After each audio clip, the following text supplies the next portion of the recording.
Hello everyone. So in the previous class, we were studying unsupervised machine learning, and ये एक ऐसी technique है जहाँ पर आपके पास टारगेट नहीं होता, ठीक है, कोई गाइडेंस नहीं होता, एंड विदाउट गाइडेंस मुझे जो है चलना है और अपनी सेल्फ की प्रिपरेशन करते हुए ही टारगेट को अचीव करना है।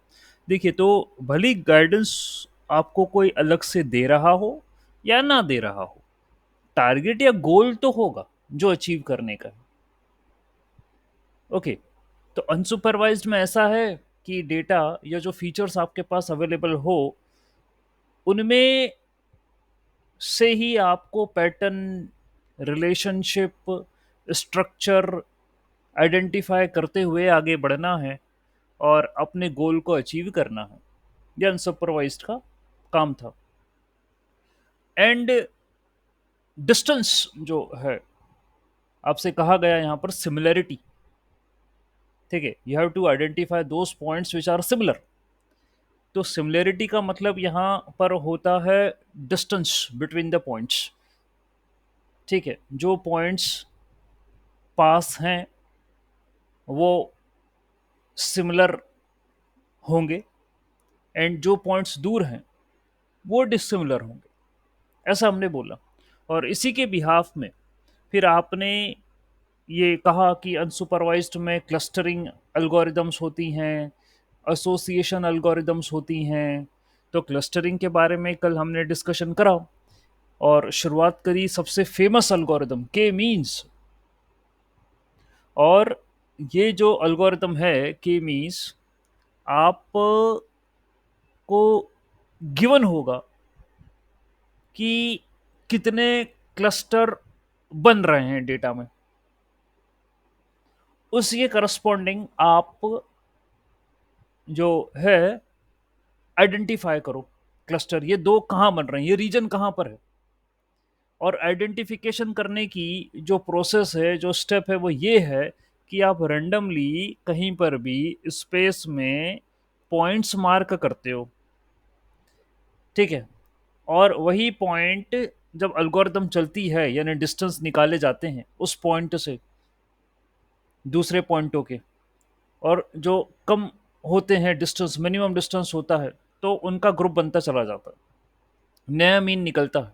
वो प्रोसेस में आज मैं बताऊंगा, कल भी बता चुका हूँ, ठीक है। और के मीन्स को सेपरेटली पढ़ेंगे तो बात आएगी सामने। तो इस तरीके से के मीन्स एल्गोरिदम का काम होता है, ठीक। फिर आपने हायरार्किकल क्लस्टरिंग जैसी एक अप्रोच है वो भी पढ़ी। उसमें you are going to make hierarchy, यानी कि ये गिवन पहले से हो कि नंबर ऑफ क्लस्टर्स कितने होंगे, दैट्स नॉट द फैक्ट। दो अप्रोच होती है हायरार्की में, एक होती है एग्लोमेरेटिव और एक होती है डिवाइसिव। एग्लोमेरेटिव में ऐसा होता है कि डेटा पॉइंट जितने भी हों वो अपने आप को स्वयं में क्लस्टर मान के चलते हैं, we all are independent clusters. फिर ग्रुपिंग होना, ओके, ग्रुपिंग होना शुरू होती है और धीरे धीरे करते हुए ये ग्रुपिंग बढ़ती चली जाती है, and at the end you are going to have a one final cluster overall data points का। ये एग्लोमेरेटिव होता है। डिवाइसिव इसका उल्टा होता है, ठीक है। तो एग्लोमेरेटिव में तो आप सिमिलैरिटी निकालते हैं डेटा पॉइंट्स में और ग्रुप करते चले जाते हैं, डिवाइसिव में उल्टा होगा, डिसिमिलैरिटी निकालोगे आप, ठीक है। ऐसे कौन से पॉइंट्स हैं जो कि दूर हैं आपस में, तो उनको अलग अलग करो, छाटो उनको, और फाइनल तक होते हुए सारे पॉइंट्स को अलग अलग इंडिविजुअल कर दो, that is divisive in nature. तो वो भी एक हायरार्किकल क्लस्टरिंग अप्रोच है, ठीक। उसके बाद आपने नेक्स्ट डीबी स्कैन करके भी कॉन्सेप्ट है, डेंसिटी बेस्ड स्कैनिंग। और यहाँ आप एक रीजन बना रहे हो, ठीक है, that's what you are going to make, कि भाई मैं एक ऐसा नेबरहुड बना लूँ और अपने नेबरहुड में देखूँ कि कौन से पॉइंट्स इस नेबरहुड में आ रहे हैं, तो they are being the part of my cluster, ठीक है। That's what I am going to check out the neighbourhood and I will considering them as a part of my cluster. और मेरी कोशिश रहेगी कि इस नेबरहुड को बढ़ाऊं आगे। ठीक है, that's what I will try to perform. ठीक है, ये मैं करता रहूंगा। ओके, जो पॉइंट मेरे रेंज में ना ना आ पाए उनको मैं बोल दूंगा कि आप आउटलायर हैं। तो ये डीबी स्कैन का कॉन्सेप्ट था। फिर आगे बढ़े आप, और जो नेक्स्ट टेक्निक थी आपने पढ़ी, दैट इज योर मिनिमाइजेशन। ठीक है, अच्छा नाम है उसका, और वो है एक्सपेक्टेशन एंड मिनिमाइजेशन, नहीं मैक्सिमाइजेशन, बोलो मिनिमाइज नहीं कर रहे हैं अभी। Expectation and the maximisation clustering technique, ये है। तो इसमें क्या कर रहे थे आप, गॉसियन डिस्ट्रीब्यूशन अज्यूम करके चल रहे हो डेटा का, और डिस्टेंस तो चलो अपनी जगह है, वो वाली बात नहीं हुई। यहां कह रहे थे calculate the probability of each point belonging to each cluster based upon the current parameter estimates. तो पैरामीटर तो आपने मीन और कोवेरियंस जो भी है वो कंसिडर करा है, मीन प्रिफर्ड है मेरा।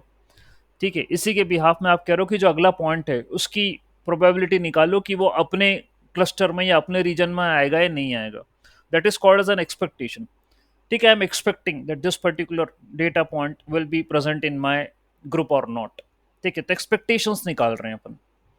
ऑल राइट, और ये एक्सपेक्टेशन नया नहीं है, यदि आपको याद हो तो प्रोबेबिलिटी में पढ़ा है अपन ने एक्सपेक्टेशन।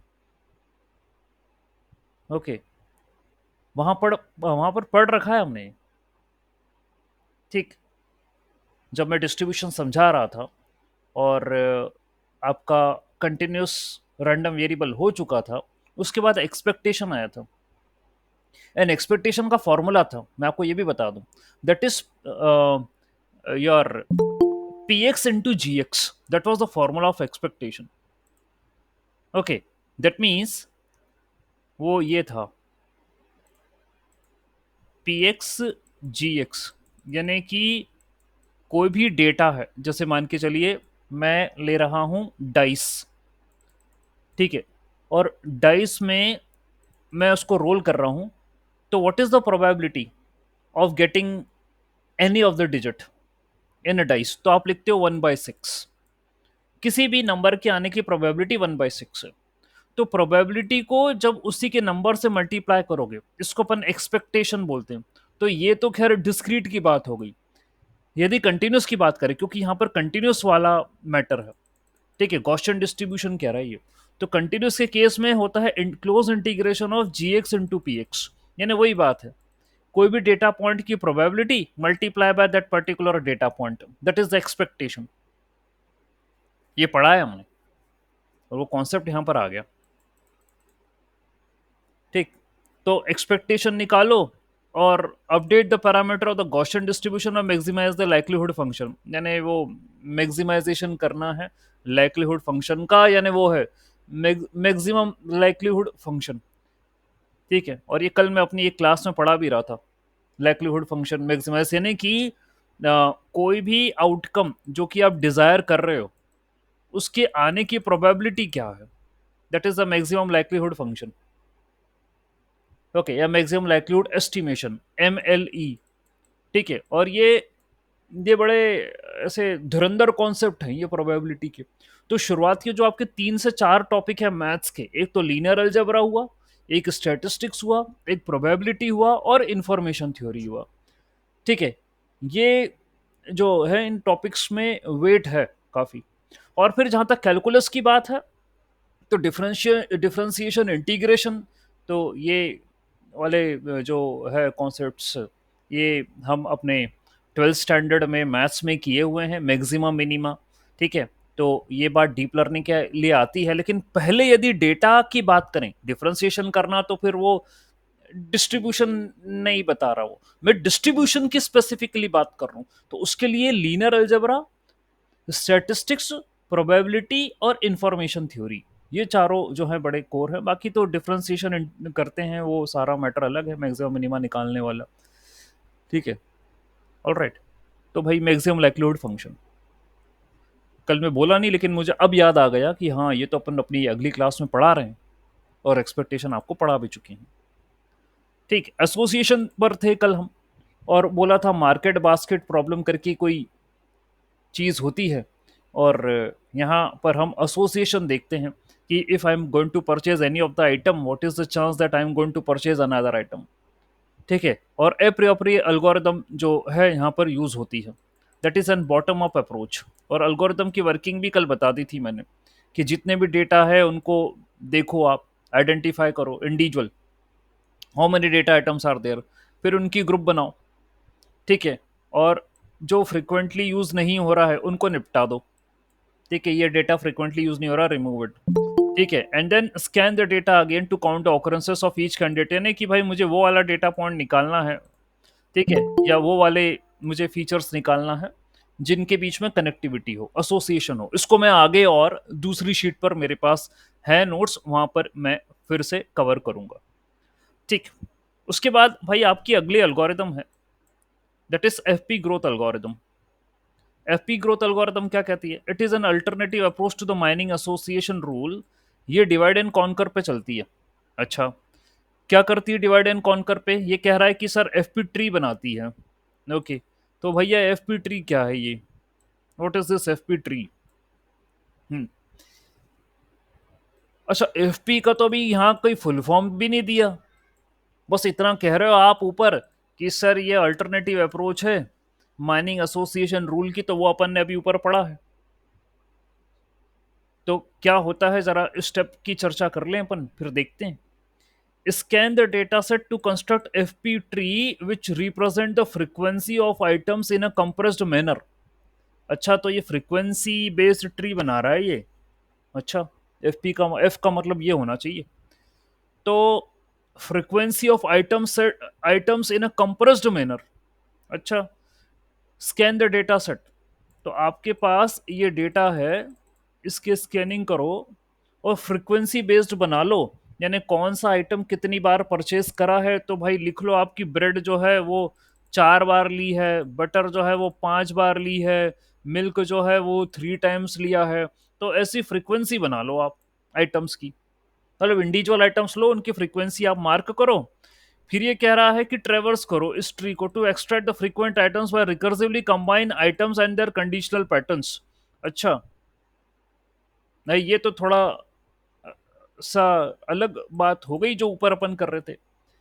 अलग क्या हो गई, ये ट्री को एक्सप्लोर कर रहा है रिकर्सिवली, और ये देख रहा है कि किनके कॉम्बिनेशन जो है प्रॉपर बैठ रहे हैं, यानी कि देयर कंडीशनल पैटर्न्स। कंडीशनल बने वही ना कि ये वाला आइटम लिया था ए, तो बी वाला आइटम परचेज करा कि नहीं करा। That is a conditional thing, वही वही आइडेंटिफाई करना है conditional pattern, but on the basis of frequency of the items. ये है पी ट्री ग्रोथ का मैटर। एंड फिर एसोसिएशन रूल लगा रहा, similar to the appropriate algorithm association rules are derive from the frequent item set applying support confidence and lift threshold. तो इन तीनों की बात मैं अभी आगे आपसे दूसरी शीट में करूंगा जब इनका एक्सप्लोरेशन होगा एसोसिएशन का। ओके, एट द मोमेंट जो ये पॉइंट्स में कहा गया है, तो ट्री लाइक स्ट्रक्चर आपको बनते हुए यहां पर नजर आ रहा है, that is frequency based. Okay, I am available with the data and I am writing the frequency of occurrence of them, कि यार ब्रेड है ये 4 बार है एंड वगैरह वगैरह, and then rest of the things I am trying to identify the relationship with the help of tree. ये मैं काम करना चाह रहा हूँ। तो ये देख रहा होगा कि यार ये आइटम है, ये आइटम है, इनका कॉम्बिनेशन कैसे क्या बन रहा है, जिनका बेस्ट पॉसिबल कॉम्बिनेशन, ये तो ट्री के माध्यम से ही ये कॉम्बिनेशन बनाने की कोशिश कर रहा है। ओके, ब्रेड है, बटर है, मिल्क है, जरा देखो जरा कॉम्बिनेशन कैसा बन रहा है। ठीक है, तो समथिंग लाइक दैट ये कुछ कर रहा है। और इटीरेशन परफॉर्म, इटीरेशन तो खैर हर एल्गोरिदम में हो रहे। ठीक है, सो रिकर्सिव है, recursively. Okay, it's following the recursion and is trying to identify the patterns in the data। ठीक है, ये काम कर रहा है एफपी ट्री, एक्सप्लोर करेंगे आगे और देखेंगे जब ये टॉपिक आएगा।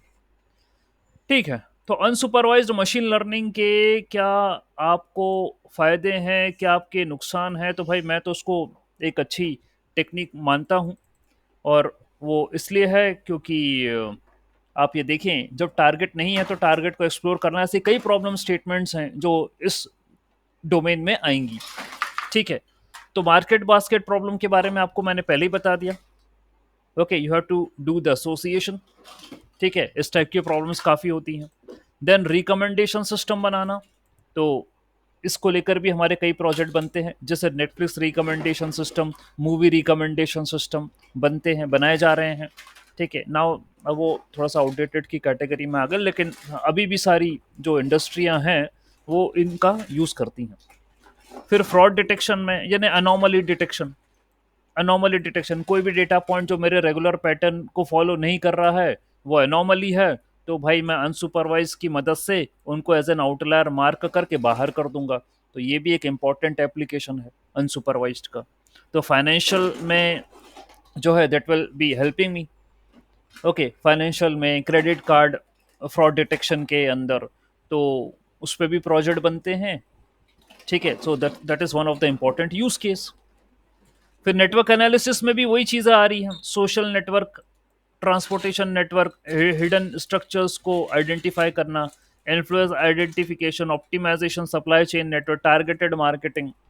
ठीक है, तो ये सब अनसुपरवाइज्ड का क्या है, एक एप्लीकेशन है। ठीक, ओके। एंड देन लिमिटेशन क्या हो सकती है अनसुपरवाइज की, डिफिकल्टी इन जनरलाइजेशन, यानी कि इसका फोकस पैटर्न रिकॉग्नाइजेशन की तरफ ही है।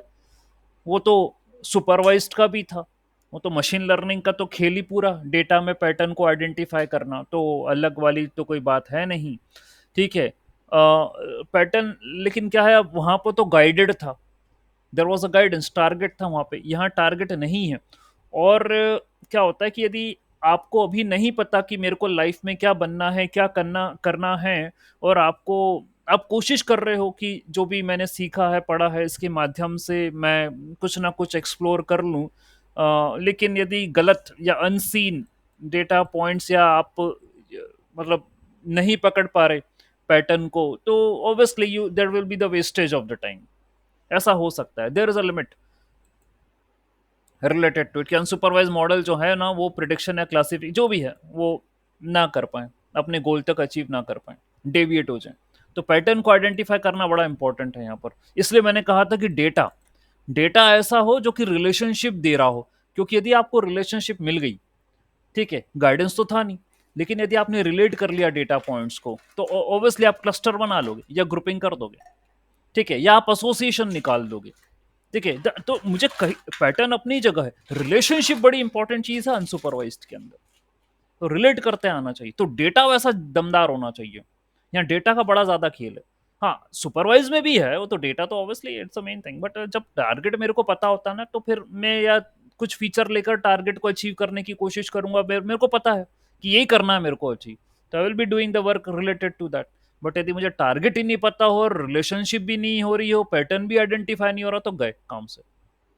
सेंसिटिव टू डेटा क्वालिटी, देखो अब उसने अब बात कह दी, sensitive to data quality unsupervised में जो है, नॉइस, आउटलायर, इर्रेलेवेंट, ये देखो ना आगे ना, इर्रेलेवेंट फीचर, यानी ऐसे फीचर जो मेरे को रिलेशनशिप दे ही नहीं रहे हो, जो मुझे पैटर्न समझा ही नहीं रहे हो, तो ऐसे में मैं इन पर अनसुपरवाइज लगाऊं तो अनगाइडेड तो था ही, और वो ऊपर से तुमको रिजल्ट भी नहीं देगा वो।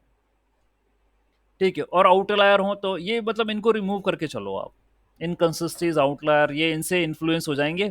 ठीक है, ऐसे लोगों से इन्फ्लुएंस हो जाएंगे, तो फिर वो अपनी लाइफ में कुछ नहीं कर पाएंगे। ठीक है, तो इनका ध्यान देना अपन को। Difficulty in assessing the performance, खैर challenge to compare different approaches determine the optimal solution, ये बात तो है। Okay, difficulty in assessing the performance, अच्छा अपने पास सुपरवाइज में ना इवेल्यूशन क्राइटेरिया तो मतलब कॉमन होता है, हमको पता है यदि रिग्रेशन लगाया है तो तुम भैया चाहे लीनियर रिग्रेशन लगा रहे हो, चाहे डिसेंट्री रिग्रेशन लगा रहे हो, चाहे रैंडम फॉरेस्ट रिग्रेशन लगा रहे हो, चाहे सपोर्ट वेक्टर रिग्रेसर लगा रहे हो, जो भी रिग्रेशन की एल्गोरिदम लगा रहे हो, मेरे को कोई टेंशन नहीं है। रिग्रेशन मेरा इवेल्यूशन क्राइटेरिया MSC, ये हमेशा कॉमन रहेगा सबके लिए, mean square error, R2 score, ठीक है, रूट मीन स्क्वायर एरर, तो भाई ये तो हर किसी के लिए एक ही है, यहाँ कोई बात ही नहीं।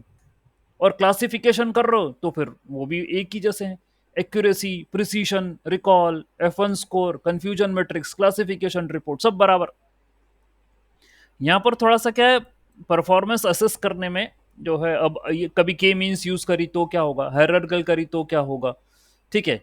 तो अपन यहाँ अनसुपरवाइज में ये भी पढ़ेंगे, how to evaluate unsupervised machine learning algorithm. उसकी अब अलग टेक्निक है ना। अब इस केस में ये भूल भुला जाओ एमएससी वेमएससी, ये इनका इनका रोल अलग है। अब there are different approaches to evaluate a model for unsupervised. Bias results आ सकते हैं, ठीक है, unintentionally reinforce or amplify existing bias present in the data if the input data contains bias or unrepresent। वो तो यार डेटा में biased होगा तो रिजल्ट भी वो वैसा देगा, सीधी सी बात है। तो डेटा चाहे वो सुपरवाइज्ड के लिए हो चाहे अनसुपरवाइज्ड के लिए हो, ध्यान रखेगा, ठीक है, कि बायसिंग नहीं होनी चाहिए। लेकिन यहाँ भी वही कह रहे हैं, ठीक है, वो पैटर्न वैसे सीखेगा जैसा डेटा होगा, तो बायसिंग होगी तो वैसे ही रिजल्ट आने वाला है।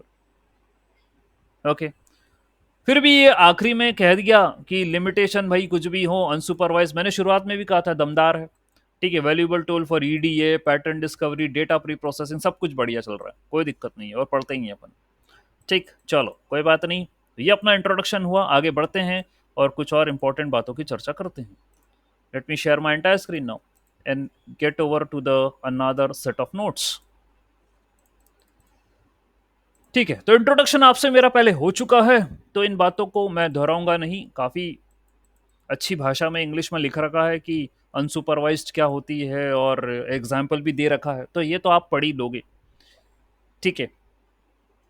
ऑलराइट, तो अनसुपरवाइज्ड का मीनिंग आपको पता चल गया, टाइप कितने की होती है, क्लस्टरिंग और एसोसिएशन आपने प्रीवियस नोट्स में देख लिया, ठीक है। डायमेंसिटी रिडक्शन भी one of the type of unsupervised, और डायमेंसिटी रिडक्शन में आप पीसीए पढ़ चुके हो, पूरी मैथ्स इसकी कर चुके हो, इंप्लीमेंटेशन इसका देख चुके हो, आपने सिंगुलर वैल्यू डिकम्पोजिशन एसवीडी भी पढ़ लिया है, इसकी भी पूरी मैथ्स देख ली है आपने, ठीक है। यूज केस भी हो गया इसका इम्प्लीमेंटेशन में, ठीक है। So both of the algorithms are dimensionality reduction algorithm, they are part of the unsupervised machine learning.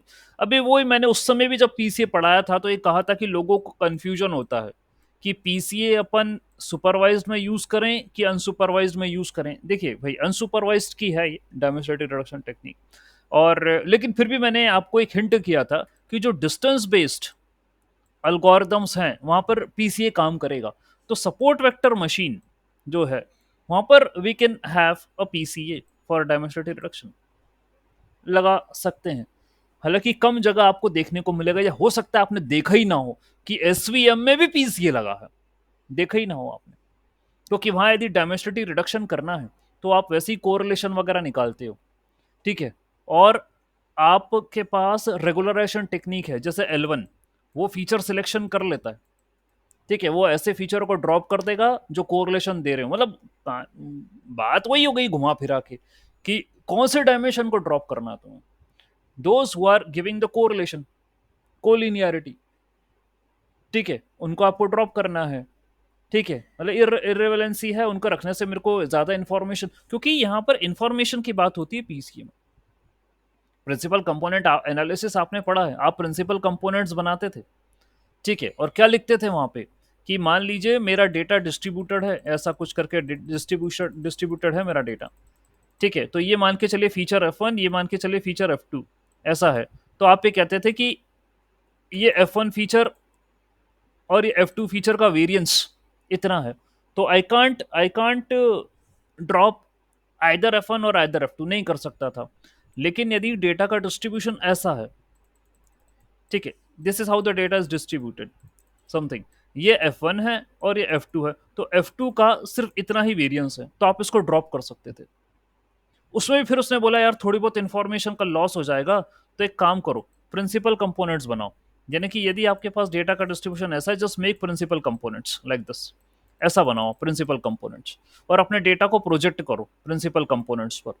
तो जो डेटा या जो फीचर जिसका कंट्रीब्यूशन कम था वो और कम हो जाएगा प्रिंसिपल कंपोनेंट से करस्पॉन्डिंग। और ये क्या होते थे, फिर आपको याद आ जाएगा आइगन वैल्यू और eigenvector. Eigenvalue is the information, eigenvector is the direction in which I need to project this information. ये पढ़ा रखा है सब पूरा, पीसीए की है ये टेक्निक सारी।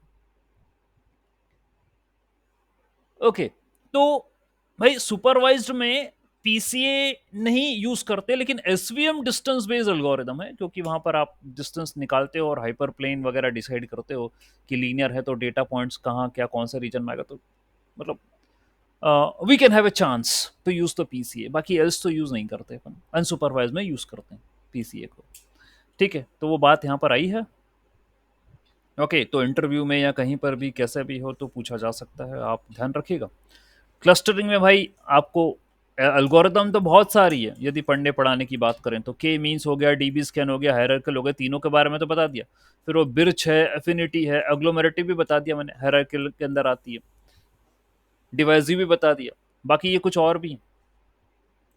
ओके, अब ये पूरा ना डेटा माइनिंग, मैं कल भी कह चुका हूँ, डेटा माइनिंग नाम का सब्जेक्ट होता है, उसके अंदर पढ़ाई जाती है सभी, तो unsupervised is a part of that.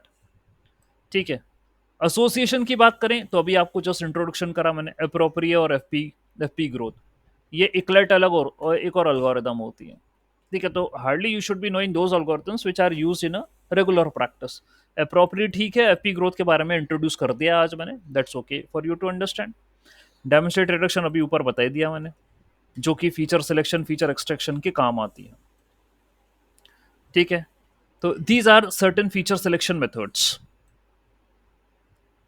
Okay, filter method, wrapper method, embedded method and hybrid method. Filter method की बात करें फीचर सिलेक्शन की, तो इन्फॉर्मेशन गेन, डिसेंट्री में बहुत अच्छे से पढ़ा है आपने, information gain, chi square test, Fisher score, correlation coefficient. ठीक है, तो ये फीचर सिलेक्शन टेक्निक है, कोरिलेशन कोएफिशिएंट।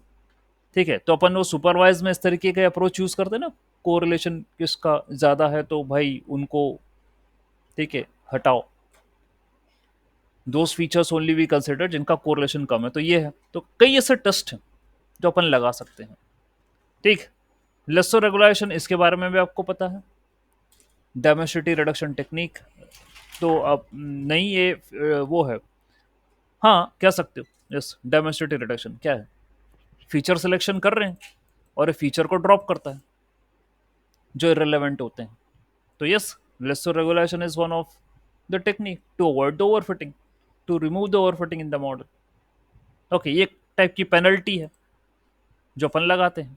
तो आपने इसके बारे में वो लीनियर रिग्रेशन जब पढ़ाया था मैंने, उसके बाद लस्सो और रिज दोनों पढ़ाए थे, तो लस्सो के अंदर बताया था मैंने, लस्सो रिग्रेशन के अंदर कि क्या होता है ये, और आपको याद भी होगा फॉर्मूला कैसा क्या था, y equal to beta naught plus beta one X one plus beta two X two and so on, ऐसा था। लस्सो में क्या करते हैं अपन, जितने भी कोएफिशिएंट्स होते हैं उनका सम करते हैं। ठीक है, and you are going to divide that with the equation, इससे डिवाइड करेंगे, इसको वाई कैप कर दो आप डिवीजन होने के बाद। ठीक है, और यदि ये डिनोमिनेटर बड़ा न्यूमरेटर छोटा तो this will tend to zero, तो ये निपटा ही देता है, ये फीचर ही निपटा देगा, ये काम करता है लस्सो, तब ये वो फीचर सिलेक्शन टेक्निक है। ओके फाइन, तो भाई ये वाली बात हुई, पीसीए बता दिया, एलडीए बता दिया, बाकी तो कोई ज़रूरत नहीं है इनकी। ठीक, all right, okay okay okay, ठीक है। रियल लाइफ, हिडन मार्कोव और डीबी स्कैन भी बता दिया कल मैंने, पीसी का डिस्कशन हो चुका है पहले ही। All right, singular value discussion is decomposition already done, association की बात कर रहे थे। ठीक है, तो मार्केट बास्केट प्रॉब्लम बताया, और उसमें कुछ टर्म्स थी ऐसी, सपोर्ट, कॉन्फिडेंस और लिफ्ट मेजर, ये तीन टर्म थी एसोसिएशन के अंदर। तो सपोर्ट का मतलब होता है shows how popular the item is by the proportion of transaction in which it appears, that is the support measure, ये निकालते हैं अपन, पॉपुलैरिटी ऑफ एन आइटम। ठीक, तो आपने अप्रोप्रिएट पढ़ा, अप्रोप्री में ये जो है टर्म आई थी support, we are going to count कि आप सुपर स्टोर पर जा रहे हो, जब भी जा रहे हो तो कौन सा आइटम ऐसा है वो बार बार खरीद रहे हो वहां से, ये बताएगा support, that means popularity of the item by the proportion of its transaction purchase, that will be the support. And confidence is shows the likeness of item B been purchase after A is purchased. ये होता है confidence. ठीक है, कि आपने ए खरीदा तो B भी खरीदा क्या, that will be the purchase. ठीक है, ऑफ बी आफ्टर ए, तो मैं उसको कॉन्फिडेंस मेजर बोलूंगा। तो support measure and the confidence measure. फिर lift measure also shows the likeness of item B being purchased after at A is purchased. However, it adds the equation in the demand rate of B. मतलब चलो ये तो वही है, confidence ही है, लेकिन ये भी बता रहा है एक इंफॉर्मेशन और भी, आप कहें डिमांड रेट ऑफ बी, ये पॉइंट भी आप ऐड कर दीजिए। Adds to the equation the demand rate of item B, कि जब भी आप ए खरीद रहे हो तो बी की डिमांड मतलब बराबर है। जैसे बटर और मिल्क वाला मैटर हो गया और ब्रेड वाला हो गया। तो आपने ब्रेड ली तो मिल्क ले रहे हो, मतलब देखो मिल्क आपका आइटम भी है तो इसकी डिमांड क्या है। ठीक है, जब भी ब्रेड ले रहे हो तो तभी आप मिल्क ले रहे हो, परचेज कर रहे हो, या बटर परचेज कर रहे हो। ठीक है, तो आइटम बी की डिमांड रेट बता देगा विद रिस्पेक्ट टू ए। ठीक है, तो ये सिर्फ नहीं आइडेंटिफाई करना कि लाइकनेस क्या है, ये भी आइडेंटिफाई करना उसका डिमांड रेट क्या है of B with respect to A. यानी आप या तो हर समय ही लेते हो, यानी हम ऐसा लिख देंगे कि जब भी ए लिया है तो 90% ये चांसेस हैं कि आपने मिल्क भी लिया है। तो आपने एक इक्वेशन डिफाइन कर दी ना ए और बी के टर्म्स में, और आपने मेंशन कर दिया 90% चांसेस हैं। तो ये तीनों टर्म ये उस समय उस शीट पे तो नहीं समझाया मैंने आपको, अभी तभी मैंने कहा था just hold on, I am having other notes also, तो वहां पर मैं क्लियर करूंगा। तो एसोसिएशन तो आप समझ गए थे, ए का बी का कॉरेस्पॉन्डेंस क्या है। ठीक है, अब उसमें ये 3 पॉइंट्स है। Support measure, that means popularity of the item. ठीक है, by the proportion of transaction in which it appears. ठीक है, आप 10 बार दुकान पे गए, आपने 9 बार कोई भी आइटम खरीदा, तो भाई इसकी पॉपुलैरिटी तो है, 90% इसकी पॉपुलैरिटी हो गई है। ठीक है, that is the support. Confidence यानी लाइकनेस, बी लेना ए के बाद। और लिफ्ट मेजर का मतलब यह है यू हैव टू, ये भी लाइकनेस ही है। ओके, ये भी लाइकनेस ही बताता है, बी लेना ए के बाद, but you have to define an equation that adds an equation to the demand rate of B. ठीक है, बी की भी डिमांड, बी की भी आइटम की डिमांड जो है वो मेरे को करना है। ठीक है, ऐड करना है। ठीक है, तो ये आपका लिफ्ट मेजर है। ऑल राइट, ये इंपॉर्टेंट कॉन्सेप्ट्स हैं। ठीक है, तो ये चीज़ हुई। देन भाई सुपरवाइज के बारे में अच्छा खासा डायग्राम बना है, कोई बात नहीं। ओके, कॉन्वेक्स कॉनकेव ये आपको आगे बताएंगे जब मैं डीप लर्निंग पढ़ाऊंगा। ठीक है, और लेबल्ड अनलेबल्ड डेटा ये आपके सामने है, ये के मीन्स का कॉन्सेप्ट है। आपको अनसुपरवाइज में अनलेबल्ड डेटा ही होता है जिसकी आपको लेबलिंग करना है। मतलब मैंने कल क्लियर कर दिया था कि टारगेट तो अचीव करना है आपको, डेटा भले ही आपको अनलेबल्ड दिया हो लेकिन you have to convert it into label, आपको उसकी ग्रुप तो बनानी पड़ेंगे। ठीक है, तो वो क्लासिफिकेशन के बाद फिर हमारे जो वैज्ञानिक है उनके दिमाग में आया कि यार क्लासिफिकेशन तो चलो ठीक है, हमको दिया रहता था कि ये क्लास ए में, क्लास बी में, क्लास सी में, यदि मान लो हमें क्लास ही ना दिया हो तो क्या करें। तो फिर उन्होंने बोला यदि क्लास नहीं दिया हो तो ऐसे में ये डेटा को या इस पूरी टेक्निक का एक नया नाम दे दो, अनसुपरवाइज्ड बोल दो साहब इसको।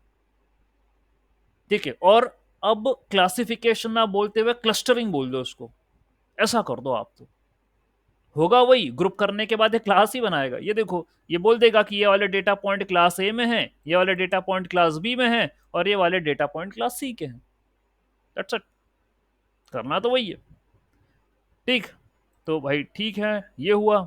अब क्या होता है कि डीप लर्निंग में एक कॉन्सेप्ट होता है डेट इज ऑटो एनकोडर। ये मैं जनरेटिव एआई में पढ़ाऊंगा इस वीक, ये आने वाला है ऑटो एनकोडर।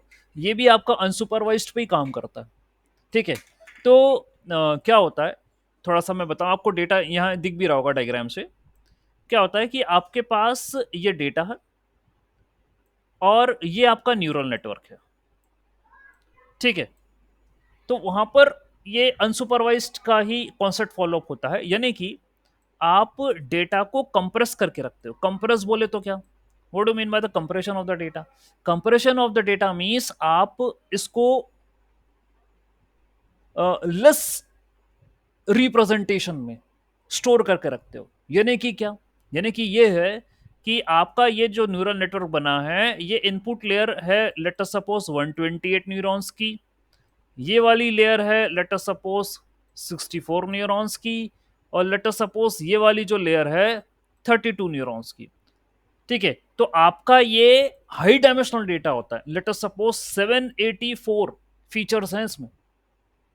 ठीक है, इसको आप कंप्रेस करते हुए 32 न्यूरॉन के अंदर प्रिजर्व कर लेते हो, that is called as a data compression. अरे वो आप जिप फाइल बनाते हो ना, ठीक है, वो आप जानते ही जिप फाइल बनाते हो, डेटा का साइज बहुत ज्यादा होता है, तो आप उसको जिप फाइल बनाते हो ना कि अरे सर वो तो ट्रांसफर ही नहीं हो रही फाइल, मेल पे भी अटैच नहीं हो रही है, अब क्या करें, बहुत बड़ा डेटा है, तो उसको एक काम करो, कंप्रेस करके रख लो। तो हाई डायमेंशन डेटा को लो डायमेंशन में कन्वर्ट करने का काम एनकोडर का होता है। और एक्चुअली क्या है, ये एनकोडर और डिकोडर ना, ये ओवरऑल न्यूरल नेटवर्क है। ठीक है, यहां तो इतना जो पोर्शन है ये एनकोडर है, और इतना जो बचा हुआ पोर्शन है ना वो डिकोडर है। तो आपने एनकोड करके रख लिया, एनकोड करने के बाद इसको डिकोड करना पड़ता है, यानी कि जो कंप्रेस फॉर्मेट में डेटा रखा है ना उसी को वापस बनाओ, again recreate the same data which you have encoded.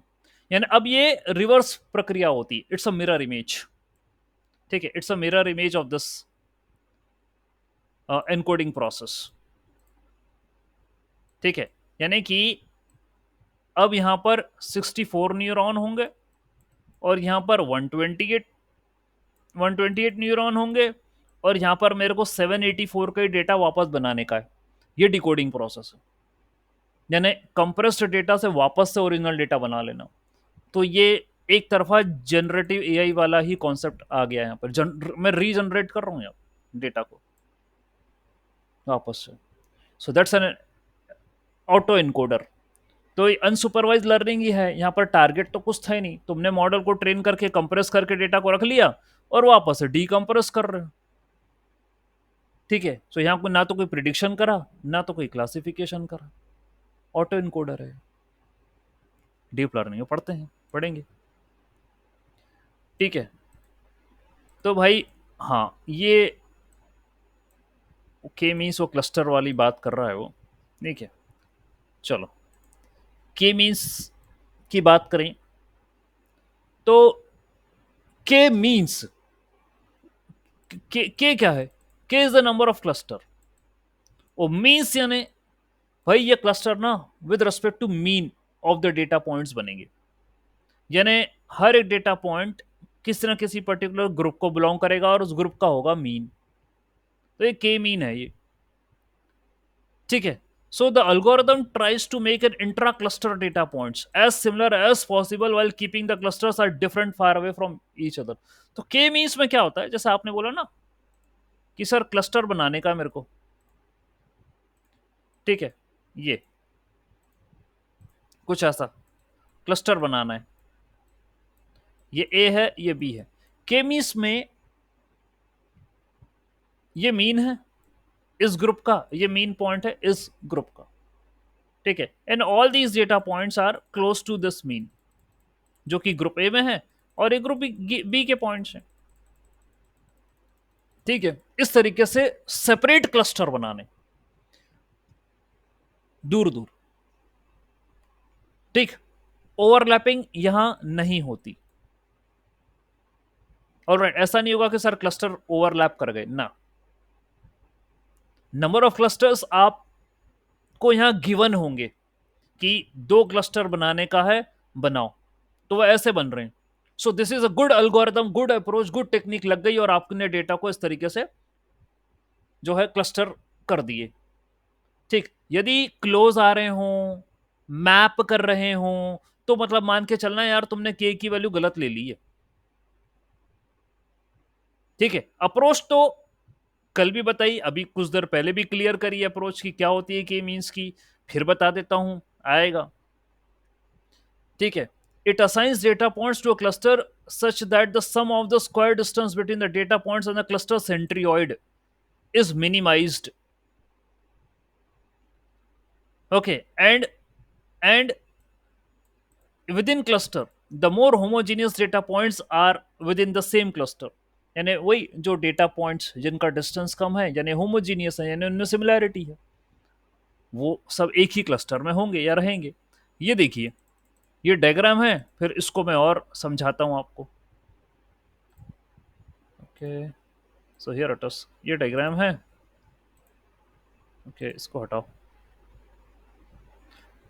ये जीआईएफ इमेज है, और आपको जो क्रॉस है ना, ये क्रॉस सिंबल्स है ना, ये मीन है।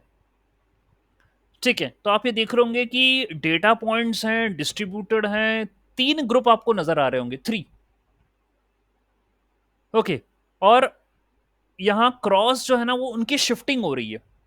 देखिए, मैंने पहले भी कहा था, डेटा पॉइंट्स जैसे स्पेस में है वो तो वहीं रहेंगे, उनका कुछ नहीं कर सकते आप, उनका कुछ नहीं कर सकते। डेटा तो जैसा है वो वैसे ही है। आपको उन्हें क्लस्टर करना है, जिन्हें आपको ऐसी एल्गोरिदम डेवलप करना है जो उनके डिस्ट्रीब्यूशन को समझे। ऑलराइट, आप क्या, मशीन लर्निंग मॉडल क्या होते हैं? They are a file. Okay, they are a file which is having an information related to the distribution of the data, that's it। क्या होता है मॉडल डेवलपमेंट? क्या होता है मॉडल डेवलपमेंट का मतलब? Understanding of the data. We are preserving the information of data, how it is present in the space, high dimensional space, with the help of mathematical equations. यही होता है model development. और क्या होता है? आपको कुछ पता हो तो मुझे बता दो, कुछ अलग बोल रहे हैं तो। डेटा तो बदलते रहते हैं, आज ये है कल वो है डेटा।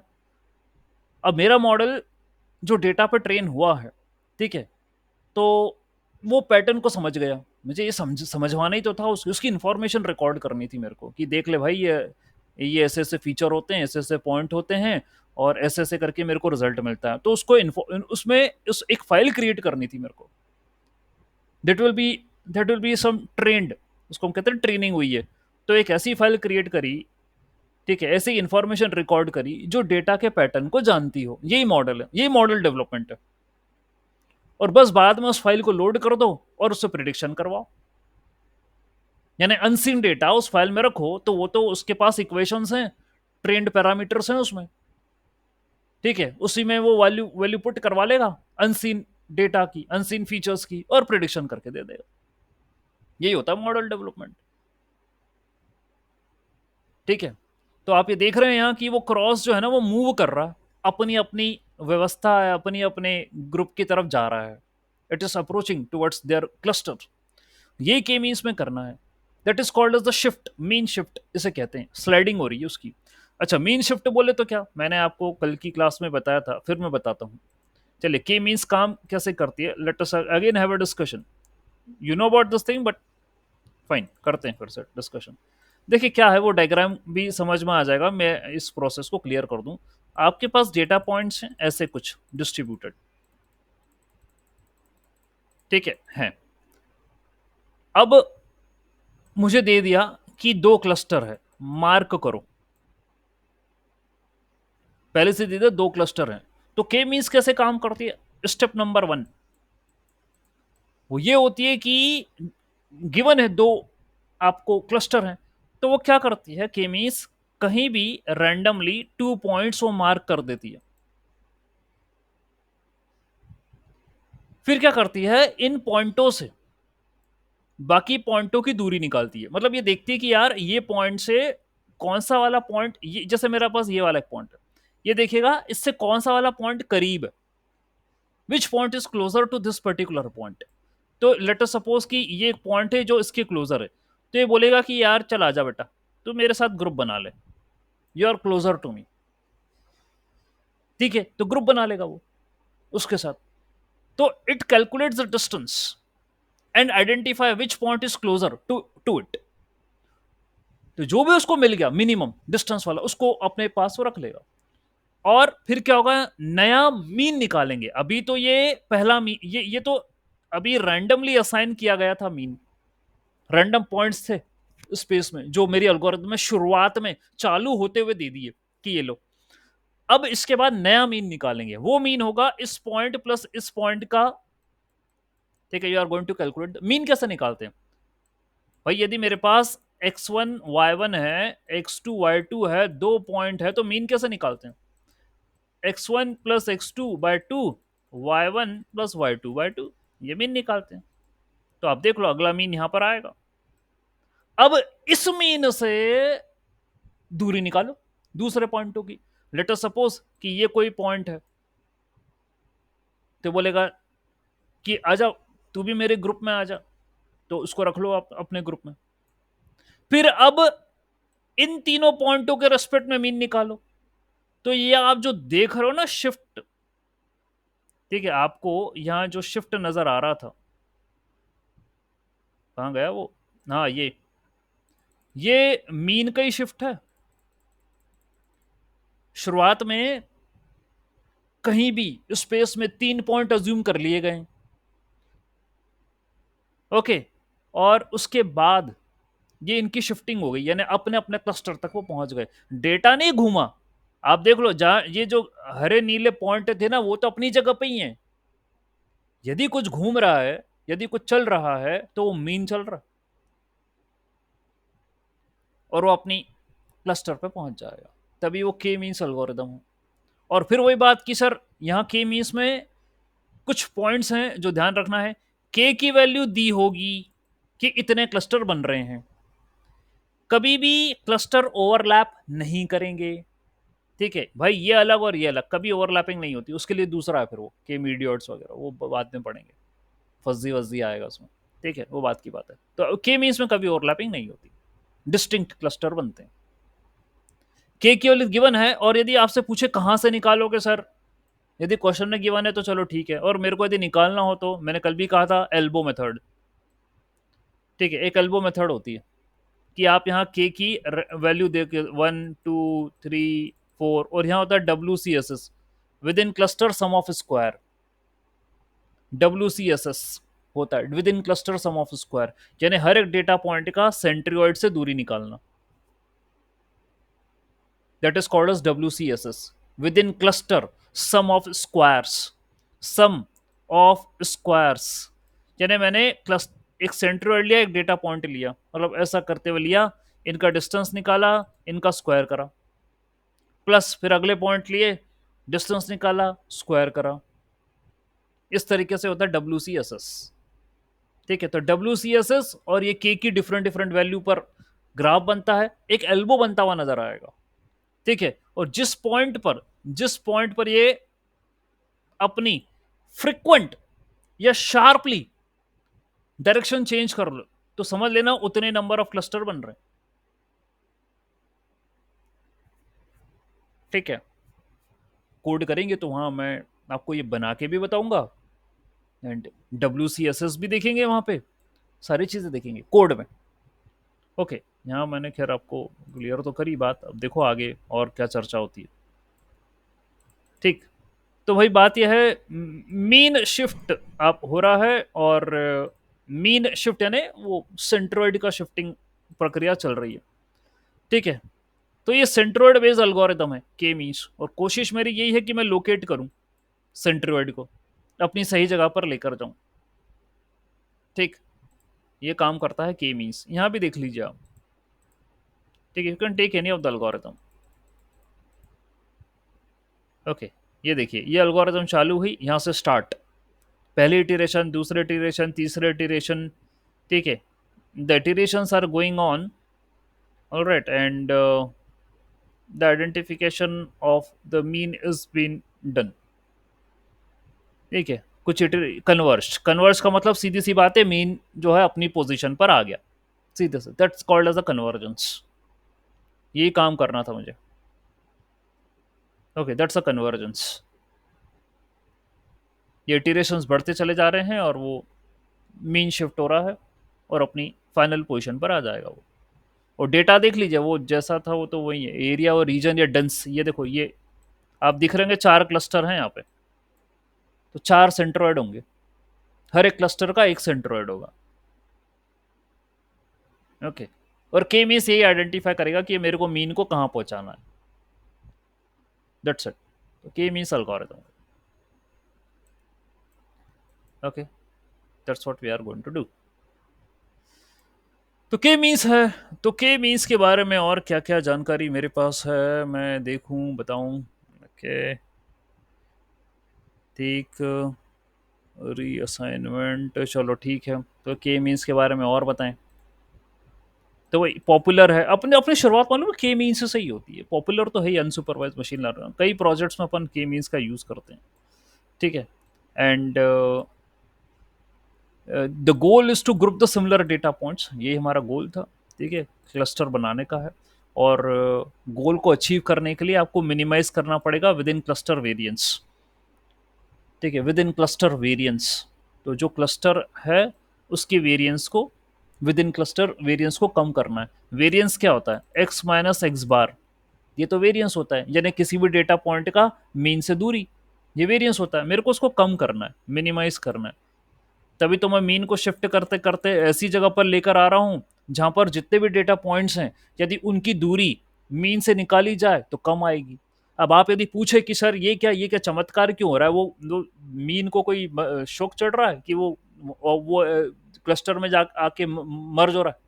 तो भाई बात यह कि मेरे को ये करना है ना, मेरा ऑब्जेक्टिव ही यही है कि टू मिनिमाइज द वेरिएंस, यानी कि डेटा पॉइंटों की मीन से दूरी कम करना है, मेरे को मिनिमाइज करना है.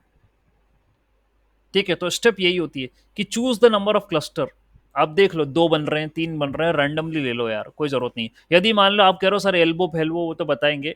बात बात की बात है. चलो यदि मेरे को नहीं पता तो मैं तो रैंडमली के की वैल्यू ले लूँ. ठीक है, कि चलो 3 क्लस्टर बन रहे हैं. और उसके बाद क्या होता है, वो डेटा जो भी आपने लिया है ना, इक्विलिडियन डिस्टेंस के माध्यम से. इक्विलिडियन डिस्टेंस आपको पता ही है, under root of x1 minus x2 का स्क्वायर और y1 माइनस y2 का स्क्वायर, वो पता ही है इक्विलिडियन डिस्टेंस. तो डिस्टेंस फॉर्मूला लगाओ और देखो कि कौन सा पॉइंट करीब है. Calculate the mean of all the points assign to the centroid, set the mean to the new centroid. यानी वही देखो आपकी कौन सा पॉइंट करीब है, तो उसको अपने ग्रुप में मिला लो, फिर नया मीन निकालो. वो यही कह रहा. ठीक है, ऑल द डेटा पॉइंट जो कि असाइंड हो गए उनको ले लो और नया मीन निकालो. ठीक है, और फिर वापस से वही काम करो कि डेटा पॉइंट्स आइडेंटिफाई करो जो कि मेरे करीब हैं, फिर नया मीन उनको मिला लो, फिर नया मीन निकालो.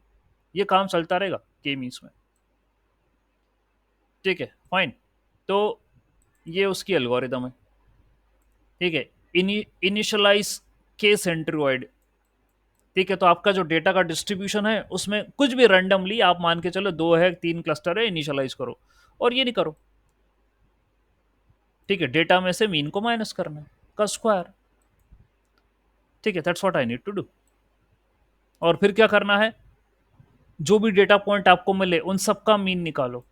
ये करा, बाद में कन्वर्ज कर दो. ठीक है. And the algorithm aims to minimize the total WCSS by iteratively updating the centroids and the reassigning. मेरे को within cluster sum square इसको कम करना है. Within cluster sum square का मतलब ये है, समझिएगा, डब्ल्यू कोई कोई हाई फाई कॉन्सेप्ट नहीं है भाई. मान के चलो ये मेरा क्लस्टर है, ये मेरा सेंट्रोइड है, ये मेरा एक पॉइंट ए है, एक पॉइंट बी है, एक पॉइंट सी है. ठीक है, तो within cluster I need to reduce the square sum. यानी कि इसकी इससे दूरी लेट अस सपोज 1 यूनिट, इसकी इससे दूरी लेट अस सपोज 2 यूनिट, इसकी दूरी late us suppose again 1 unit.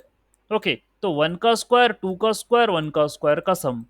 सो 1 प्लस 4 प्लस 1 यानी 6. तो within cluster sum square ये कम आना चाहिए. ये मेरा गोल है. I need to minimize the distance, that is WCSS, and that's how they are going to perform in K means. ठीक है, यह अप्रोच है. तो WCSS within cluster sum square is a metric use to evaluate the performance of K means clustering algorithm. तो ये एक evaluation criteria है WCSS के मीन्स का. Okay, it measures the sum of the square distance between each data point in a cluster with respect to the center. वही तो कर रहा था मैं, सेंट्रोइड से हर एक डेटा पॉइंट की दूरी ये तो निकाल रहा था. तो निकालो, उनका स्क्वायर करो, उनका सम कर दो. That's what we have to do. ठीक है, फाइन, ये करा आपने। ओके, आगे बढ़ें। तो WSS provide a means how compared the clusters are, मतलब डेंसिटी, ये बता रहा है कितना डेंस है क्लस्टर, तो जितने डेटा पॉइंट आसपास होंगे उतना डेंस है। ठीक है, WCSS इंडिकेट टाइट क्लस्टर्स। ठीक है, और ये उसका मैथ्स है, और मैथ्स में भी कहीं है, कुछ भी तो नहीं है मैथ्स में। पॉइंट में से मीन को माइनस करो, उसका स्क्वायर कर दो, समीशन लो यार हर एक का, दैट्स इट, बस ये WCSS है, इक्विलिडियन डिस्टेंस का यूज होता है फॉर्मूले का। ठीक है, बस बात खत्म हुई। The goal of K means to minimize the WCSS, ये हुआ। मेरे पास और कहीं के मीन्स है क्या? तो ये के मीन्स है, स्टेप सारी वही हैं, WCSS समझा दिया, सारी बातें आपको बता दी। ठीक है, तो के मीन्स इटरेटिव एल्गोरिदम है, यानी वो मीन को शिफ्ट करके अपनी पोजीशन पर लेकर आ जाएगा। डिस्टेंस बेस्ड एल्गोरिदम है, तो अनसुपरवाइज में डिस्टेंस बेस्ड ही खेल हो रहा है, क्योंकि वो अनसुपरवाइज बोलता है ना similarity between the data point, तो सिमिलैरिटी मतलब बिटवीन द डेटा पॉइंट का मतलब ही distance between the data point होता है। क्योंकि सिमिलैरिटी में अपन ये तो देखेंगे नहीं कि अरे इनकी हाइट जो है वो सेम है, या ये दोनों ऐसे दिख रहे हैं, नहीं। Data data point similarity means the numerical value, okay, where they are located, that will represent the similarity distance between them। ठीक, कम डिस्टेंस होगा तो सिमिलर। ठीक है, तो यूक्लिडियन डिस्टेंस निकालने का, और मीन से क्यों ले रहा हूं, मैंने कल भी बता दिया था आपसे। वाई और considering mean, because mean he एक देखो रेफरेंस पॉइंट हो गया ना, एक रेफरेंस पॉइंट लेकर चलूंगा मैं। और हमने जो है वहां स्टैटिस्टिक्स में पढ़ा था कि आप यदि किसी डिस्ट्रीब्यूशन की बात करते हो डेटा के, तो मीन, मीडियन, मोड, मतलब रेफरेंस पॉइंट तो लेना पड़ेंगे ना यार। ठीक है, उन्हीं के रेस्पेक्ट में बात करोगे। तो यहाँ यदि रेफरेंस नहीं होगा तो फिर कॉम्प्लेक्सिटी वाला केस है। के मीन्स इजी एल्गोरिदम है, पॉपुलर एल्गोरिदम क्यों है, आपको मैथ्स भी समझ में आ गई इसकी। पॉपुलरिटी इसलिए क्योंकि मीन्स के हिसाब से काम चल रहा, तो डिस्टेंस निकालना मीन्स है, बस इतना ही तो काम। ठीक है, that's it. Okay, so K-means is sensitive to initial cluster center. The choice of initial cluster center can affect the final clustering result. ठीक है, अब बात यह है कि इनिशियल क्लस्टर सेंसर के प्रति सेंसिटिव होता है। अब आप क्वेश्चन कर सकते हो, सर मान लीजिए एक पॉइंट यहां है, एक पॉइंट यहां है, मैंने अपनी के मीन्स एल्गोरिथम चलाई, तो मेरे को क्योंकि रैंडम असाइन होते हैं क्लस्टर सेंटर, तो मान के चलिए यहां असाइन हुए, चलो हो गया काम खत्म। अगली बार सर मैंने फिर एल्गोरिदम चलाई, तो सर मान के चलो यहां असाइन हुआ और यहां असाइन हुआ। तो वो कह रहा है कि it is sensitive to the initial cluster assignment, initial centroid assignment. ठीक है, यदि यहां पर असाइन यदि हो गए, तो भाई इसको पॉइंट टू पॉइंट, इसको यहां पर शिफ्ट होने में ज्यादा टाइम नहीं लगेगा, और यदि यहां पर रैंडम असाइनमेंट हुआ तो उसको टाइम लगेगा शिफ्ट होने में।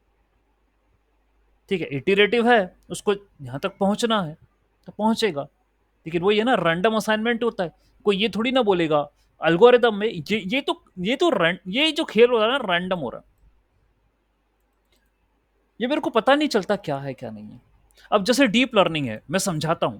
डीप लर्निंग में आप आर्किटेक्चर बनाते हो कि सर वो लेयर है और लेयर पे न्यूरॉन है, और आप ये जानते हो कि पैरामीटर वेट और बायस होते हैं, इन्हीं के एडजस्टमेंट होते हैं, इन्हीं की शिफ्टिंग होती है। अब क्वेश्चन ये आता है कि सर हमने तो न्यूरल नेटवर्क बनाया, हमने कहा मॉडल डॉट एड, और हमने यहां पर 32 न्यूरॉन ऐड कर दिए, हमने ना वेट दिया ना बायस दिया, हमने तो दिए नहीं, और आप कह रहे हो सर वेट और बायस एडजस्ट होते, तो दिया तो है नहीं, तो क्या हुआ? जब दिया ही नहीं तो फिर एडजस्टमेंट कहां के हुए? तो यार ये तो मान के चलिए रैंडम हो गया वो।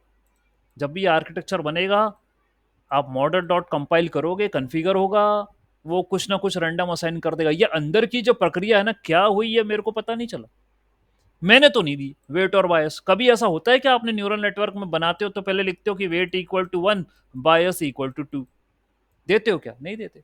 आर्किटेक्चर बनाते हो, कंपाइल करते हो, रन कर देते हो सीधा उठा के, वो क्या लेता है इंटरनली और अपना काम करता है वो तो, ठीक है, उसकी प्रोसेस है। यहाँ पर भी अब आपने कहा कि सर मेरे को सेंट्रोइड को शिफ्ट करते हुए अपने पोजीशन पर लेकर जाना है। अब वो रैंडमली स्पेस में कहां पर वो पॉइंटों को मार्क करेगा ये मेरे को पता नहीं। और वो कह रहा है सेंसिटिव है इस चीज को लेकर। वो यदि पास में मार्क कर दिया तो जल्दी मिला लेगा, दूर मार्क हुआ तो उसको आने में टाइम लगेगा, यहां तक आएगा फिर जाके मिलेगा वो। ठीक है, ये पॉइंट यहां पर कहे गए हैं, sensitive to the, and k means converge to the local minima, that means the algorithm is guaranteed to converge, guarantee तो दे रहा कन्वर्ज होगा टू द लोकल मिनिमा। अच्छा, तो अच्छा लोकल मिनिमा, मिनिमा तो आपसे ये मिनिमा मिनिमा वाली चर्चा तो ही है, क्या minima is subject to error, है ना? कि भाई मेरे को कन्वर्जेंस चाहिए किसी भी एल्गोरिदम का। कन्वर्जेंस बोले तो क्या होता है सर, मतलब मैं उस पॉइंट पर पहुंच जाऊं जहां पर एरर कम हो, that is called as a convergence point. यानी प्रिडिक्टेड और एक्चुअल की बीच की दूरी कम हो या हो ही ना, मैं ये चाहता हूं, that is called as a convergence. पर कन्वर्जेंस वाली टर्म ना डीप लर्निंग में बहुत ज्यादा आएगी, अपने जेन आई की क्लास में समझाया भी अभी रिसेंटली, कन्वर्जेंस को लेकर बात करी थी। ठीक है, कि कुछ इस तरीके से I need to go, I will start from some of the point and I will go to the minima, minima पर ही आना है। Okay, that's what it means as a convergence. तो कॉनकेव और कॉनकेव ग्राफ भी बताए थे वहां पर। यहाँ पर शीट में एक जगह कॉनकेव और कॉन्वेक्स वो प्लॉट निकले, फिलहाल जरूरत नहीं थी इसलिए मैंने उसको देख तो लिया लेकिन मैंने इग्नोर करा, अभी आगे समझाऊंगा। So that's what you have to do. Convergence का मतलब होता है कि भाई मिनिमा पर आइए, मिनिमा यानी जहां पर एरर कम हो। ठीक है, एरर कम, अब बोलोगे सर के मीस में एरर कम हो मतलब क्या है? वो कह रहा है कि यार पक्की कन्वर्ज मारेगी ये तो, यानी सबको मिला लेगी ये, पक्का कन्वर्जेंस है यहाँ पे, और मतलब सारे डेटा पॉइंट्स कवर हो जाएंगे। तो एरर वाली बात, एरर ये है कि कहीं एक मेरा क्लस्टर ये बन रहा है और एक क्लस्टर मेरा ऐसा बन रहा है, तो भाई ये तो प्रॉपर कन्वर्जेंस नहीं है भाई। और कभी ओवरलैपिंग हो गई तो और खेल हो गए, ये तो के मीन्स ओवरलैपिंग तो होती नहीं है ना, गड़बड़ सड़बड़ कर दी तुमने। प्रॉपर कन्वर्जेंस तो मैं उसको मानूंगा जहां पर एक क्लस्टर ये बन रहा हो और एक क्लस्टर ये बन रहा हो, ये प्रॉपर कन्वर्जेंस है। कि ये अलग अलग होना चाहिए, डिस्टिंक्ट क्लस्टर। के मीन्स ये बोलता cluster should be distinct far away from each other, ये प्रॉपर कन्वर्जेंस है। तो टेक्निकली समझे आप बात को, है ना, जैसी मेरी एल्गोरिदम है उसके हिसाब से समझे आप कि कन्वर्जेंस का मतलब क्या कहना चाह रहा है। ठीक है, तो ये के मीन्स की बात है। ओके, और कुछ कह रहा है तो मैं बता दूं। ओके, के मीन्स, हाँ एल्बो मेथड, एल्बो मेथड है ये बताता है कि कितने क्लस्टर बन रहे हैं। ठीक, फाइन। तो एल्बो मेथड की ये स्टेप्स हैं, these are the following steps which elbow method do. क्या होता है टिपिकली? अच्छा एक बात और है, आपके दिमाग में चल रहा हो कि सर 1000 क्लस्टर हो तो, देखो भाई 1000 ऐसा नहीं होता, क्लस्टर की भी लिमिट होती है। ठीक है, लिमिट ऐसे डिफाइंड नहीं हुई, किसी किताब में लिखी नहीं है कि 2 क्लस्टर बनाओ, 3 क्लस्टर बनाओ, 10 बनाओ, लेकिन 1000 बनाना है ये उचित नहीं है। ठीक है, दैट्स नॉट अ फैक्ट। क्या होता है कि के की टिपिकली वैल्यू जो होती है वो 1 से लेकर 10 की होती है, और मोर भी हो सकती है, लेकिन इन जनरल 1 से लेकर 10 क्लस्टर की हमारी एक्सपेक्टेशन। ठीक है, दैट्स व्हाट वी डिजायर कि कम से कम 10 क्लस्टर हो, 10 ग्रुप तक तो अपन ठीक है, जितना अपन हैंडल करके छोड़ते हैं। और वो के की वैल्यू जो है ना डब्ल्यू सी एस एस के माध्यम से निकाली जाती है। डब्ल्यू सी एस एस अभी आपको पढ़ा ही दिया मैंने, within cluster sum square, ये बता दिया मैंने। और फिर एक लाइन प्लॉट बनाया जाता है के की वैल्यू को आइडेंटिफाई करने के लिए। ठीक है, वो अभी बताया था ना, ये लाइन प्लॉट बनाया जाता है, और जहां पर इसने ऐसा शेप दे दिया एल्बो वाला, बस उसी को पकड़ लो, उतने क्लस्टर बनेंगे। That's identify the elbow point, ये कह रहा है ना, एल्बो पॉइंट निकाल लो, उतने क्लस्टर बनना है, ऑप्टिमल क्लस्टर बनना है, दैट इज एल्बो मेथड। ठीक है, तो कल कोड पे आते हैं, देखते हैं कल के मीन्स का कोड बना के देखते हैं, एल्बो एल्बो का यूज करते हैं, डिस्कशन करेंगे, फिर आगे बढ़ेंगे। कुछ कहना चाहते हैं तो कह सकते हैं आप। Yes, any doubt?